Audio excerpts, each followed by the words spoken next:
Okay, welcome to our lecture on injury.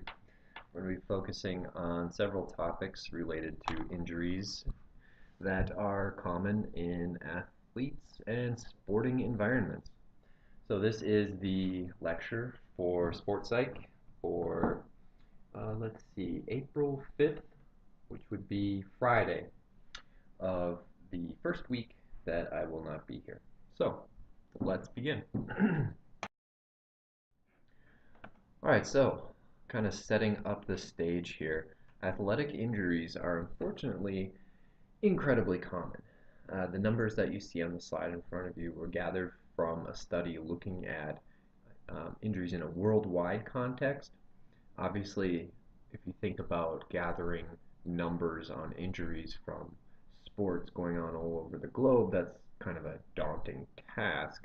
So our numbers aren't too reliable, but we can get sort of a general idea. So about 25 million injuries every year in sport or exercise behavior. 3.5 million of these injuries are with children. 3.7 million require an emergency room visit. So 3.7 million injuries are incredibly serious. Another study was looking at Swedish soccer players specifically, and they found that at some point in the course of a normal regular season, 75% of Swedish soccer players will experience some sort of injury. Oftentimes, this can be a significant life event, depending on the severity of the injury. So, athletic injuries, incredibly common, something that most athletes will have to deal with at some point in their lives. Depending on which sport you play, you may have a mindset of just injury is part of the game. So let's talk about injuries a little bit since they are something that most athletes are at least cursory familiar with. So an injury is kind of generally some sort of trauma to the body, some sort of way that you've been injured that impairs your ability to engage in that sport or exercise behavior. So this trauma, it may cause you to have a physical disability that is temporary or permanent. We can also think about injuries in that they are very painful while we are engaging in our sport or exercise behavior, and that pain will decrease our overall ability in that sport or exercise behavior. So, on one side of injuries, we've got an actual physical disability, think something traumatic like a broken leg, broken arm. And then on the other side, we've got very painful injuries that simply decrease our ability to perform our sport or exercise behavior well to our fullest ability. Now, as sports psychologists, we're very interested in how injuries happen. And like any good psychologist, we're going to look at three main categories of where these injuries might come from: physical factors, social factors, and psychological factors. Physical factors are related to your biology, your actual body. So some physical factors would include a muscle imbalance, high-speed collisions, overtraining, physical fatigue. So a muscle imbalance occurs when you've got two opposing muscle groups in an extremity, and one of those muscle groups is a lot stronger than the other. These are injuries that can be kind of common with endurance athletes, specifically runners. If the muscles in your leg develop and strengthen themselves in an imbalanced way, that can lead to some kind of debilitating injuries for a period of time. High-speed collisions, this would be more common in contact sports. Anytime you have athletes intentionally running into each other, there's definitely an increased possibility for injury. Overtraining, this would be overuse injuries. You can strain muscles if you push them too hard, too fast for prolonged periods of time. And simply physical fatigue. You can run yourself ragged if you're not giving yourself enough time to recover from your difficult training sessions, or maybe you've got a really difficult stretch of the schedule where you're playing a lot of games very close in time. Some social factors that can lead to injuries. Um, this would be more along the lines of the fact that having a crowd watching you, having an audience can make you distort how painful something is. So you may say to yourself, it's worth it to play through this pain. It's worth it to um, be a good athlete in the eyes of my teammates and the eyes of my audience. And you're sort of disregarding the damage that you're doing to your own body because you're in sort of a direct way, you're looking for that social praise. So physical factors, social factors, and then psychological factors, and we're going to be specifically looking at stress. And there is a somewhat tricky relationship between psychological stress and injury, but in general, higher levels of stress, and particularly poor coping skills, uh, that combination will lead to higher rates of injury. So it's not necessarily the fact that you are experiencing a high level of stress, but if you don't have good coping skills to deal with that stress, that's when you're going to start to see higher rates of injury. More on that in just. Um, so, in 1990, some research showed that this stress-injury relationship is most pronounced in what we would call at-risk athletes. So at-risk athletes would be defined by those athletes who have few coping skills and low social support outside of their team, outside of their athletic environment. So these at-risk athletes, they're at risk for injury. They're at risk for experiencing greater levels of stress. They tend to have lower levels of self-esteem. They tend to have higher levels of pessimism. They tend to be lower on that scale of mental toughness or hardiness. And these are the athletes that are at risk for experiencing greater rates of injuries if they are exposed to higher levels of stress. Those athletes that are not at risk, those athletes that do have good coping skills, they've got good social support in their families, good social support in their friendships outside of their athletic environment. Those athletes can be exposed to higher levels of stress and they do not seem to experience higher rates of injury.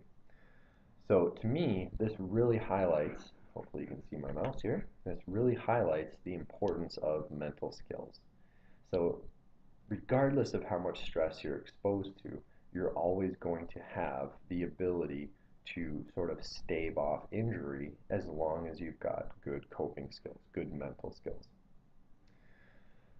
Now, stress and injury has a particularly interesting relationship for athletics because getting injured could be due to stress, but it could also cause more stress at the same time.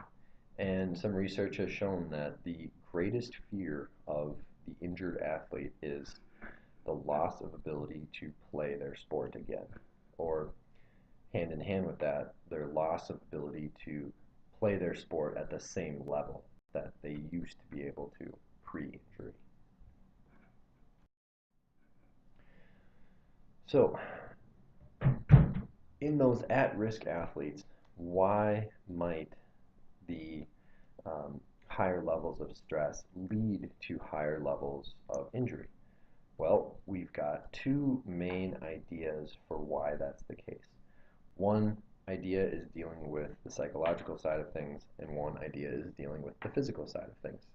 On the psychological side of things, we've got what we would call attentional disruption. So you can imagine if you're stressed out, you don't have good coping skills, so that stress is negatively affecting your performance, negatively affecting your behavior. that stress is going to disrupt your attention. You're not going to be able to focus on your game. You're not going to be able to focus on the task in front of you. Instead, you're going to be distracted by who knows what. Maybe by the audience, maybe by the other team, the competitors, maybe by all the other due dates that you got coming up, all the other task irrelevant thoughts that are causing you to lose focus and decrease your performance. If you're not focused on the task that's in front of you, there is an increased chance that you will get injured. Imagine you are an athlete in a contact sport and you're not paying attention. That kind of opens you up. It makes you vulnerable um, to experience a hit or something like that. So then on the physical side of things, there's also some possibility that stress causes an increase in injury due to physical effects. So remember when we talked about stress and how it increases muscle tension, it increases muscle fatigue. So if you have increased muscle tension, this will lead to increased muscle fatigue. It'll generally lead to lower levels of coordination. If your muscles aren't working well, if they're not working together as a team in tandem, uh, you're putting yourself at risk. Your muscles are not going to be able to stave off injury as well if they're not functioning properly. So, um, those are the two main reasons, psychological being attentional disruption, physical being increased muscle tension. And then we've got two final points down here at the bottom of the slide. An overemphasis on acting tough and giving that 110% attitude. This can be a slightly toxic atmosphere on any team.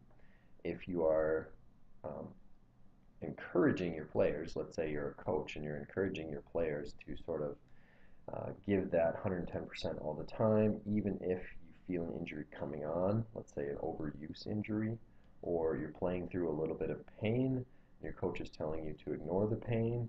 Well, remember, pain is there for a reason. It's actually a really useful piece of information that our body is giving us.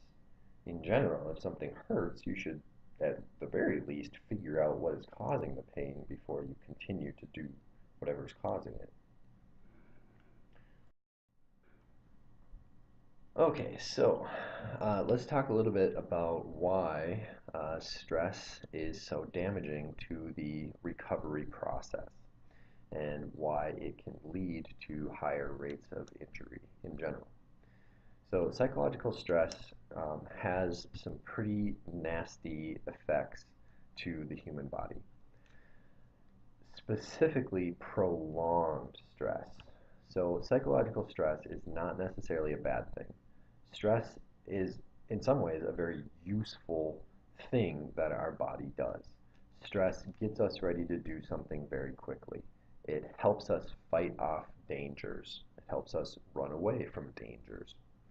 But if we're stressed for too long, if we're stressed for extended periods of time, after the danger has left, after we've successfully escaped the danger, and we continue to be stressed, that can impair our immune system.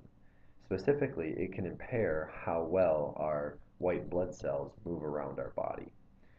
And if this transportation of white blood cells is impaired, that is going to hurt healing at the site of an injury. Could lead to greater rates of infection. In general, it's just not a very good thing. It can also, prolonged psychological stress can also decrease the actions of insulin-like growth hormones that are critical during the rebuilding process. So not only are we reducing our body's immune system defenses, but we're reducing our body's ability to physically recover at the molecular, at the biological level to repair itself from damage. And then lastly, sleep is a really important part of the healing process, and just being stressed in general has a negative impact on sleep. It reduces the amount of sleep that we have overall. It reduces the amount of good quality deep REM cycle sleep, which is that really regenerative sleep that everyone kind of strives for. All right, so what happens when the average athlete is injured? There tends to be a similar pattern of reactivity that most athletes go through. Usually there's an immediate response that consists of severe negative emotions. So anger, sadness, you're upset, you're injured, you're probably in a little bit of pain, you probably can't continue to play in whatever game you were playing. After that, after the initial emotional response has faded away, there's usually two different paths that can be taken by athletes. One is sort of an emotional upheaval, and there's negative reactive behaviors that are followed. So this would be someone who is maybe throwing like a temper tantrum, someone who just can't get their mind off the fact that they're injured. Maybe they're really upset about an opposing player that injured them and they just can't get over that fact. They're constantly cursing that opposing player's name.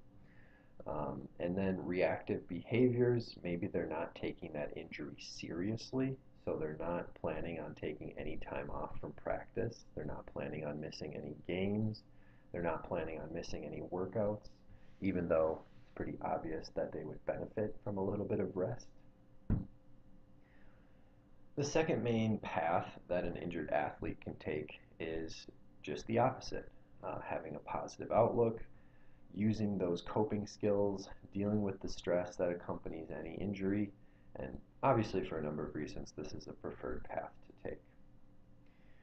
One of the biggest dangers for any injured athlete is to stay focused on recovery and know that at some point the injury will most likely get better. If this leads to despair in the injured athlete, one of the most common major sources of stress is sort of an identity crisis through their inability to maybe play that sport ever again. So, what are some signs of an athlete who is taking that negative path, the damaging path that eventually leads to prolonged injury? Well, if the all of these signs of poor adjustment that are listed here, these are all going to be prolonged, long lasting. A lot of these things are going to be evident even in an injured athlete who is healthy, who is coping with that injury in a healthy way. But if any of these symptoms are around for a long time, think multiple weeks, then these are going to be some red flags that maybe you want to look out for your buddy. So number one, feelings of anger and confusion. Yes, obviously that's going to be evident in most people immediately after an injury. But again, if it's prolonged feelings of anger and confusion, that's not a good sign. Obsession with the question of when one can return. They're not focused on actually going through the recovery process. They're simply focused on getting back out on the field. Denial. They're not taking the injury seriously. Repeatedly coming back too soon and experiencing re-injury. And this can be one of the most frustrating things about an injury is that you feel like you've put in the proper amount of time, you feel healthy, you come back, and one or two games in, you injure yourself again. Guilt about letting the team down, letting your fans down, letting your family down, letting the coach down.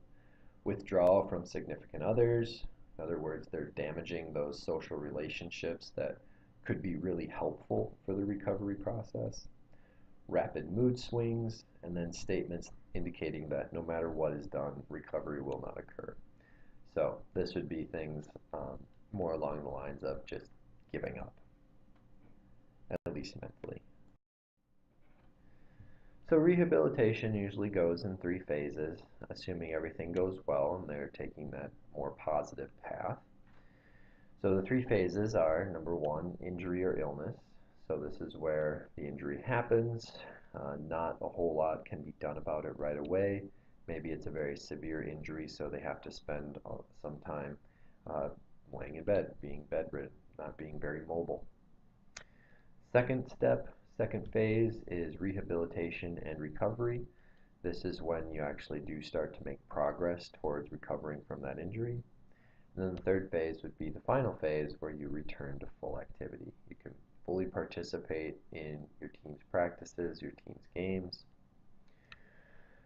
Some of the main factors in getting through these three phases successfully would be having a deep understanding of the injury and the overall recovery process.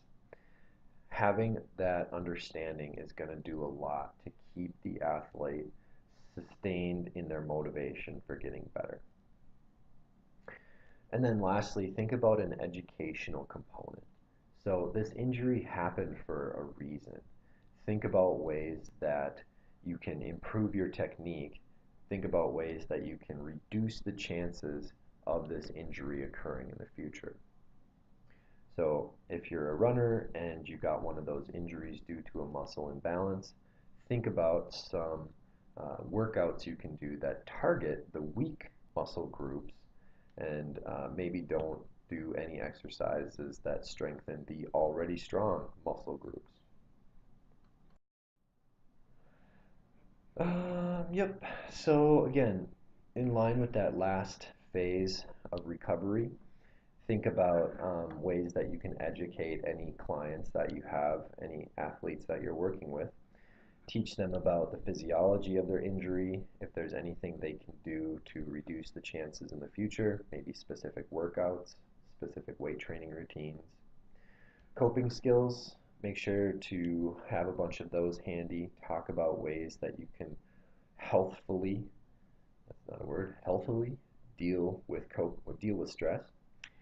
So maybe encourage them to, drop lots of F-bombs, encourage them to um, have fun in their sport somehow, encourage them to not get into those negative thought cycles that bring most of us down every once in a while. And then lastly, think about ways that you can encourage the athlete to go out and get some social support, build up those social relationships they may have been ignoring for a while. All right, so I thought I'd end the slide today by talking about some common injuries and then some less common injuries on the next slide. So some of the more common injuries according to the NIH. The NIH is the National Institutes of Health, and the most common injuries for athletes are number one, knee injuries, Achilles tendon injuries, pain along the shin bone, which would be shin splints, and then rotator cuff injuries, which would be shoulder injuries. So knees, shoulders, very vulnerable parts of our body. There's some very intricate sort of moving parts going on in those parts of our body. So there's a lot that could go wrong, and unfortunately it seems to go wrong quite a bit. All right, so a couple recent pieces of injury research specifically for athletes. Now, your risk for injury increases with your level of specialization. So specialization is how specialized you are in one particular sport. Imagine someone who only plays, let's say, football. They grew up in high school, middle school playing football, and they went on and played through college in football. Specializing in one particular sport, especially football, because you have such specialization of positions, that's actually going to increase the risk that you're going to get injured because you're not getting a well balanced amount of exercise. You're getting very, very good at doing one particular movement over and over and over again. Let's say you're an offensive lineman or something like that. You're getting very, very good at doing one particular movement over and over again. Every single play, you're getting in a three-point stance. You're blocking the other person. And you're doing that, I don't know, 50 times in a game? How many plays do you average in the average football game? And you're doing that, over your entire life, or at least your athletic career. So if you want to reduce the chance of injuries, don't specialize. have a sport that is maybe your primary sport, but don't be afraid to play another sport. Don't be afraid to be an amateur in a bunch of other sports. It'll reduce your chance of injury. This is more of an issue when it comes to non-athletes who are simply in a regular exercise routine. So if you go to the weight room and you only work on specific muscle groups and you do those exercises over and over and over again, that could actually increase the chance that you'll injure those muscle groups that are weaker, that you're not exercising regularly. Some more recent injury news. Turns out, unfortunately, females are at a greater risk for concussions, and that risk is huge. About 50% greater risk for concussions compared to males. The research on this is still kind of forthcoming, so stay tuned for that. And then lastly, I put in some more interesting NIH data. This is particularly related to our Chequamegon Bay area up here. But between 2009 and 2014, 85 people were admitted to the emergency room for ice fishing related injuries. Now, that number doesn't seem like a whole lot, but I think it's a large enough number to make you think a little bit more about safety, even when you're doing something that seems relatively safe, like ice fishing. So, the most common ice fishing related injuries were burns, followed by broken bones, which, I mean, you got to mess up pretty bad to break a bone while you're ice fishing. You're kind of just sitting there for the vast majority of the time. I guess I could see it, you're walking on slippery ice. Just wear yak tracks. Concussions, that probably goes hand in hand with walking on slippery ice. Maybe you should consider wearing a helmet when you go ice fishing. Yeah, tell them your psychology professor said you should. And then lastly, hypothermia, which makes a lot of sense. If you're on a frozen lake, that's always a danger. Okay, that is it for the injury lecture. Then there is a quiz. Okay, so here is the quiz for the injury lecture. It is located on the course website right next to where you accessed this lecture. And go ahead and take the quiz, and I will collect it from you when I see you again.